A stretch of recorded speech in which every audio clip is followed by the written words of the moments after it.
Tons of likes, subs, and reviews can be deceiving when it comes to getting financial advice online. We'd like to welcome back our good friend Howard Dvorkin, chairman of Debt.com, who's here to help us navigate the World Wide Web when it comes to searching for reputable financial experts.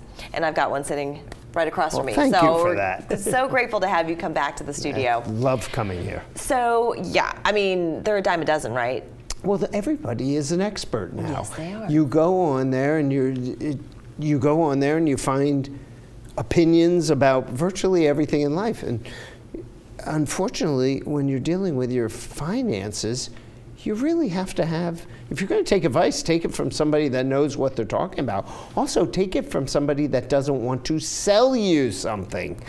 Right. It is very, very challenging. Everybody can look like a rock star on Instagram.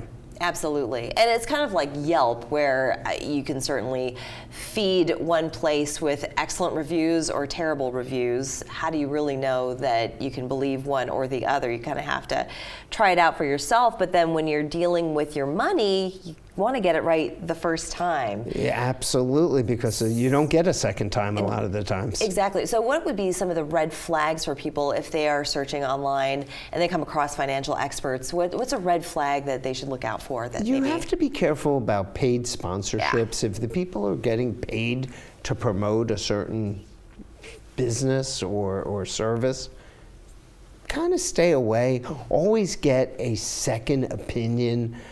The problem is that anybody can make themselves look famous and important, but giving somebody you don't know money because he has a nice Instagram page, you need to make sure that you're using legitimate sources, reputable sources, newspapers, Fox News, things like that. And some website that you've never heard of, maybe it's not so great to follow that.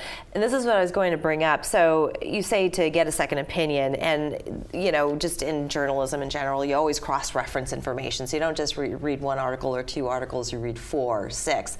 You're always cross-referencing information because you never know in one of those pieces of published articles that the information's not complete. But same goes for finding people. If you see the same names kind of showing up in these articles, that's a good place to actually find some experts who think, well, they've been quoted a lot by these publications. I think maybe they would be a safer bet, wouldn't you say? That would be a safer bet, but let's face it, if you are successful enough at scamming people, you can afford to have your own PR staff out there doing placements for you. So you still have to be careful.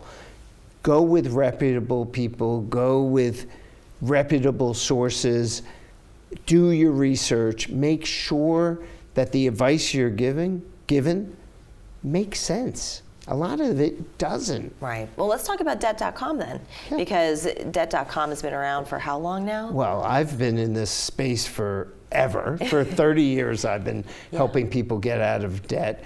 I think we probably have over 10 million people we have helped over the years. I've written 2 books. Debt.com certainly has been around, and it is one of the main sources for people getting out of debt in this country and actually in other countries too. No kidding. Oh, wow. So we have been around, and we give legitimate, good advice. And 99% of the time we get it right. Yeah. Once in a while we make a miss, but most of the time we help people and try to get them out of debt. And the one thing that we try to do at Debt.com is do the right thing for the consumer every time. And it doesn't cost a thing to start all looking free. at your finances. It's all free. It's all free. Free education, free counseling. If you decide to go further and use some of the services, there's a small cost there, but the savings have to far outweigh whatever we charge. Yeah, absolutely. I want to thank you again for joining us, Thanks Howard. so Always much. great to see you. Always great. Thank you so much. We're back in 2 minutes.